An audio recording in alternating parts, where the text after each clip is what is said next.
Hello everyone, myself as Meena, MBBS student, and now in this lecture we discuss about the prolapse of uterus or uterine prolapse. Prolapse of uterus means होता है कि uterus का इसकी position से नीचे की तरफ descend करना एंड फाइनली अपने वेजाइना के थ्रू बाहर की तरफ निकल जाना, उसे ही बोलते हैं अपना प्रोलैप्स ऑफ यूटेरस। यूटेरस का प्रोलैप्स करने का मेन कॉज होता है कि जो इसका सपोर्ट होता है ना, उन सपोर्ट का वीक हो जाना। अब इसके जो सपोर्ट्स हैं वो वीक हो गए हैं, तो इसके सपोर्ट इसे प्रॉपर रूप से होल्ड नहीं कर पाएंगे तो अपना यूटेरस धीरे धीरे नीचे की तरफ डिसेंड करना लगेगा और फाइनली ये बाहर की तरफ निकल जाएगा। इसे बोलते हैं प्रोलैप्स ऑफ यूटेरस। ठीक है, ये अपन ने सपोर्ट ऑफ यूटेरस पढ़ा था। तो सपोर्ट ऑफ यूटेरस में अपन ने देखा था कि अपने यूटेरस के पास 3 टाइप के सपोर्ट होते हैं। ठीक है, ये अपना यूटेरस है, ये इसका सपोर्ट है। नीचे की तरफ जो अपने पेल्विक फ्लोर की मसल्स है वो एक सपोर्ट बनाती है जिसे बोलते हैं मस्कुलर सपोर्ट। ठीक है, फिर होता है अपने फाइब्रोमस्कुलर सपोर्ट जो अपने लिगामेंट्स होते हैं, ये आगे पीछे ऊपर नीचे से इसे बांध के रखते हैं। ठीक है, होल्ड करके रखते हैं। फिर होता है अपने पेरिटोनियल सपोर्ट जो अपने पेरिटोनियम के फोल्ड या अपना पेरिटोनियल लिगामेंट्स होते हैं, ये इसे ऊपर की तरफ से सपोर्ट करते हैं। अब सपोज अपनी जो मसल्स हैं, जो इसके लिगामेंट्स है, ये वीक हो गए हैं। अभी वीक हो गए हैं तो ये इसे प्रॉपर रूप से होल्ड नहीं कर पाएंगे ना, तो ये यूटेरस धीरे धीरे डिसेंड करने लगेगा और डिसेंड करते करते फाइनली अपनी वेजाइना के थ्रू बाहर की तरफ निकल जाएगा। ये अपनी वेजाइना है। ठीक, ये अपनी वेजाइना के थ्रू नीचे धीरे धीरे डिसेंड करता हुआ बाहर की तरफ निकल जाएगा। इसे ही बोलते हैं अपना प्रोलैप्स ऑफ यूटेरस। ठीक, तो प्रोलैप्स ऑफ यूटेरस क्या है? Prolapse of uterus means protrudes of the uterus through the vagina. Prolapse uterus क्या है? अपने यूटेरस का वेजाइना के थ्रू बाहर की तरफ प्रोट्यूड होना। अब उसमें अपना पूरा यूटेरस बाहर की तरफ प्रोट्यूड हो सकता है, या अपने यूटेरस का कोई टिश्यू प्रोट्यूड हो सकता है, या यूटेरस का कोई सेगमेंट प्रोट्यूड हो सकता है। ठीक है, ये और क्या है? अपना स्लिप्स और sagging of the uterus from its normal position. जरूरी नहीं है कि अपना यूटेरस वेजाइना के थ्रू बाहर निकले तभी उसे प्रोलैप्स बोलते हैं। अपना यूटेरस नीचे की तरफ सैग करने लगा है, नीचे की तरफ डिसेंड होने लगा, तो भी उसे प्रोलैप्स ऑफ यूटेरस बोल देते हैं। तो स्लिप्स और sagging of the uterus from its normal position, uterus का इसकी नॉर्मल पोजीशन से नीचे की तरफ स्लिप करना या डिसेंड करना, उसे भी प्रोलैप्स बोल देते हैं। ठीक है, इसका मेन कॉज क्या होता है यूटेरस का प्रोलैप्स होने का? It occurs when pelvic floor muscles and ligaments stretch and weaken। जब इसके मसल्स एंड लिगामेंट्स है वो स्ट्रेच एंड वीक हो गए हैं तो क्या होगा? And they can not able to provide enough support for the uterus. तो ये क्या करेंगे? अपने ये यूटेरस है ना, इसे और सपोर्ट नहीं प्रोवाइड कर पाएंगे। As a result the uterus slip down और protrudes out of the vagina. और एज ए रिजल्ट क्या होगा? यूटेरस जो नीचे की तरफ डिसेंड करने लगेगा और फाइनली अपनी वेजाइना के थ्रू बाहर की तरफ निकल जाएगा। प्रोट्यूड्स मीन्स होता है बाहर की तरफ निकलना। ठीक है, तो बाहर की तरफ निकल जाएगा। अब बात करते हैं अपने यूटेरस के प्रोलैप्स होने के कॉजेस के बारे में। तो मेन कॉज तो यही है कि इसके लिगामेंट्स है, इसकी जो मसल्स है उनके वीक या स्ट्रेच होना। ठीक है, दूसरा अपना मल्टीपल प्रेगनेंसी। मल्टीपल प्रेगनेंसी के टाइम पे क्या होता है कि जो अपना पार्चुएशन का टाइम आता है तो उसमें क्या होता है कि अपनी यूटेरस की मसल्स है वो कॉन्टैक्ट होती है, यूटेरस की मसल कांटेक्ट होती है तभी तो बेबी बाहर की तरफ निकलता है ना। अब बार बार मसल से कांटेक्ट हो रही है, रिलैक्स हो रही है, कांटेक्ट रिलैक्स हो रही है, तो उनका यूटेरस को होल्ड करने की कैपेसिटी है वो कमजोर हो जाएगी। ठीक है, वीक हो जाएगी, तो उसकी वजह से अपने यूटेरस जो नीचे की तरफ प्रोलैप्स होने लगेगा। ठीक, नेक्स्ट अपना हार्मोनल फैक्टर। हार्मोनल फैक्टर के अंदर मेन फैक्टर इसका होता है reduce estrogen level after menopause. Menopause के बाद क्या होता है कि जो अपना एस्ट्रोजन का लेवल है वो कम हो जाता है। अब एस्ट्रोजन का लेवल कम होने की वजह से क्या होता है कि जो इसके टिश्यू है वो डीजनरेट होना स्टार्ट कर जाएंगे। अब टिश्यू डीजनरेट होने लगे और जो मसल्स है उनमें टोन आ जाएगी, तो उसकी वजह से क्या होगा कि ये यूटेरस को होल्ड नहीं कर पाएंगे। ठीक है, तो उसकी वजह से अपना प्रोलैप्स हो जाता है। नेक्स्ट है हैवी वेट लिफ्टिंग। अब ज़्यादा वेट लिफ्ट करने की वजह से अपने जो लोअर एब्डोमिनल रीजन है, जो अपने पेल्विक रीजन है, उस पर प्रेशर पड़ेगा तो अपने यूटेरस है जो बाहर की तरफ आ सकता है। नेक्स्ट है क्रोनिक कॉन्स्टिपेशन। अब कॉन्स्टिपेशन में क्या होता है कि जब अपना फीकल मटेरियल है वो थिक हो जाता है। अब फीकल मटेरियल थिक हो गया है तो उसे बाहर निकालने के लिए ज़्यादा प्रेशर देना पड़ेगा। वो प्रेशर कहाँ लगता है? अपना पेल्विक रीजन में लगता है। तो पेल्विक रीजन में जो प्रेशर लगा है उससे अपना फीकल मटेरियल बाहर निकल रहा है, तो उस ऐसी कंडीशन में अपना यूटेरस है वही बाहर की तरफ आ सकता है। ठीक है, नेक्स्ट है क्रोनिक कफ। कफ अपनी रेस्पिरेटरी डिसऑर्डर होती है जिसमें क्या होता है कि अपने रेस्पिरेशन सिस्टम है उसमें डिसऑर्डर्स हो जाते हैं। अब रेस्पिरेटरी सिस्टम में डिसऑर्डर हो गए तो एयर इन आउट करने के लिए ज्यादा प्रेशर लगाना पड़ेगा। वो प्रेशर कहाँ लगेगा? लोअर एब्डोमिनल रीजन में, मतलब अपने पेल्विक रीजन में, तो उससे अपने यूटेरस है वो भी बाहर आ सकता है। ठीक है, next genetic factor. Genetic factor की वजह से भी अपने यूटेरस से जो प्रोलैप्स हो सकता है। किसी की मदर के अंदर है तो उसकी बेटी के अंदर भी हो सकता है। एज फैक्टर, ज्यादा एज होने की वजह से अपने जो लिगामेंट्स है वो लूज हो सकता है। तो उसकी वजह से भी अपना यूटेरस प्रोलैप्स हो सकता है। नेक्स्ट है अपना सिम्टम्स अपने यूटेरस प्रोलैप्स होने क्या क्या सिम्टम्स है। तो पहला है हैवीनेस इन वेजाइना, अपने यूटेरस से जो वेजाइना के थ्रू बाहर की तरफ निकल रहा है तो वेजाइना में सेंसेशन जैसा फील होने लगेगा, हैवीनेस जैसा फील होने लगेगा, ठीक है। नेक्स्ट है tissue protruding from the vagina, tissue है जो वेजाइना के थ्रू बाहर की तरफ निकलेगा, टूट के टिश्यू है जो बाहर की तरफ निकलेंगे, इसके साथ ब्लड है वो भी बाहर की तरफ आ सकता है, ठीक है। तो ये भी इसके सिम्टम्स हो सकते हैं। नेक्स्ट है कॉन्स्टिपेशन और डिफिकल्टी विद बाउल मूवमेंट। देखो अपने यूटेरस के पीछे की तरफ क्या होता है, रेक्टम होता है, आगे की तरफ क्या होता है, यूरिनरी ब्लैडर होता है। अब यूटेरस बाहर आ रहा है तो अपने रेक्टम और यूरिनरी ब्लैडर पे भी एक इफेक्ट डालेगा। तो रेक्टम पे क्या इफेक्ट डालेगा, जो अपनी बाउल मूवमेंट है वो प्रॉपरली हो नहीं पाएगी, ठीक है। और कॉन्स्टिपेशन भी हो सकता है।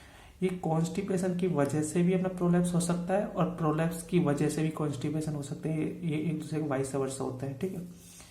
नेक्स्ट है यूरिनरी प्रॉब्लम, आगे की तरफ अपना यूरिनरी ब्लैडर होता है तो उसमें प्रॉब्लम्स होंगी। तो यूरिनरी प्रॉब्लम में सबसे मेन प्रॉब्लम है इसमें यूरिनरी इनकॉन्टिनेंस। इसमें क्या होता है कि जो यूरिन का प्रेशर है उसे होल्ड नहीं कर पाएंगे, ठीक है, यूरिन स्टोर नहीं हो पाएगा प्रॉपर रूप से। तो ये इसके सिम्टम्स हो गए। नेक्स्ट देखते हैं अपन क्लासिफिकेशन ऑफ प्रोलैप्स। तो अपने ये प्रोलैप्स को दो पार्ट में बांटा है, इनकम्प्लीट प्रोलैप्स और कंप्लीट प्रोलैप्स। नाम से पता चल रहा होगा, ठीक है। तो इनकम्प्लीट प्रोलैप्स से क्या होता है, partially displaced of the uterus but does not protrudes. इसमें क्या होगा कि अपने जो यूटेरस है वो पार्शली डिस्प्लेस्ड हुआ है, मतलब पार्शली नीचे की तरफ हुआ है, मतलब थोड़ा सा नीचे की तरफ आया है, वो बाहर नहीं निकला है अपना यूटेरस इनकम्प्लीट प्रोलैप्स में। तो और कंप्लीट प्रोलैप्स में क्या होता है, protrudes of the uterus outside the vagina. जो अपने यूटेरस है जो वेजाइना की तरफ बाहर की तरफ निकल रहा है।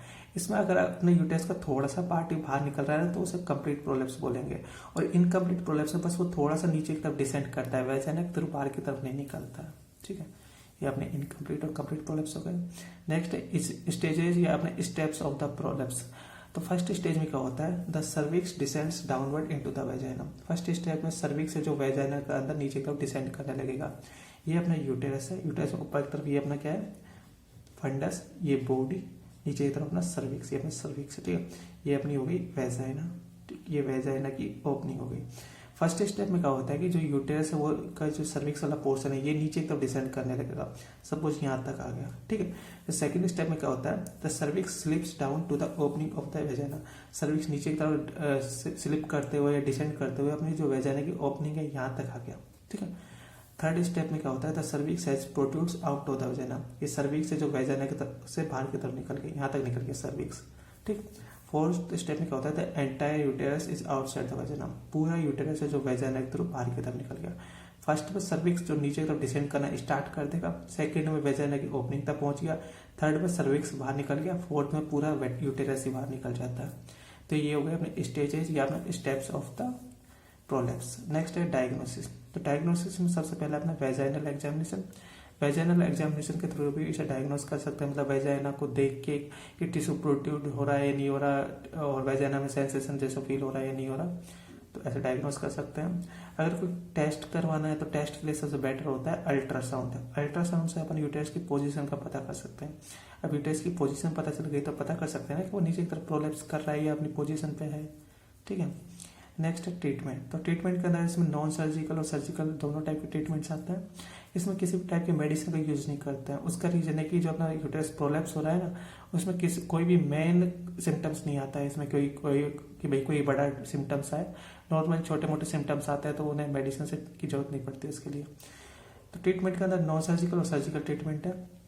नॉन सर्जिकल के अंदर पहला है वेजाइनल पिसेरी। पिसेरी क्या होता है कि इंस्ट्रूमेंट जैसा होता है जिसे वेजाइना के थ्रू एंटर किया जाता है, इस टाइप होता है ये हुक के जैसा।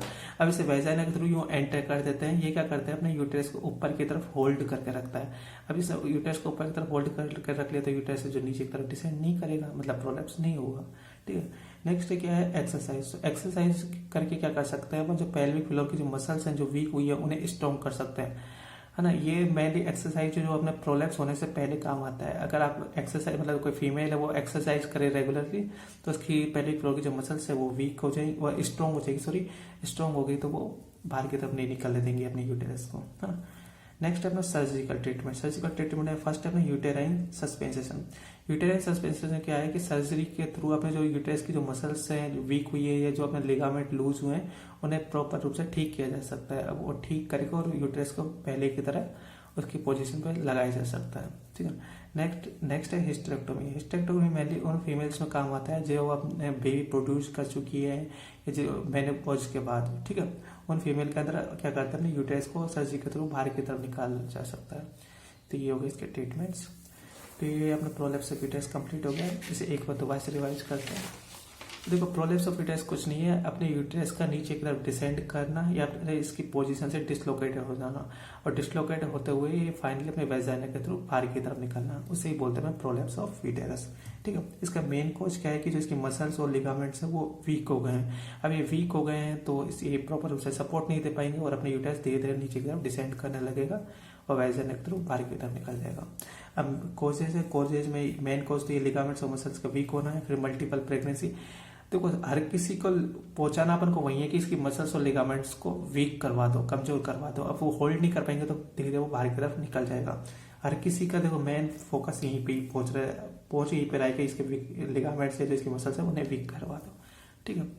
फिर अपना ये मल्टीपल प्रेगनेंसी में भी यही होता है, हार्मोनल फैक्टर में भी यही होता है, हैवी वेट लिफ्टिंग में मतलब ऊपर की तरफ से प्रेशर लगता है तो वो बाहर की तरफ आ जाता है। क्रोनिक कॉन्स्टिपेशन में भी अपना पेल्विक रीजन में प्रेशर लगता है तो बाहर की तरफ आ जाना है। क्रोनिक कफ में भी अपना लोअर एब्डोमिनल रीजन में प्रेशर लगता है। जेनेटिक फैक्टर है, एज फैक्टर है, एज फैक्टर में अपने लिगामेंट्स लूज हो गए हैं, मसल्स से जो वीक हो गए हैं तो इसकी वजह से। ठीक है।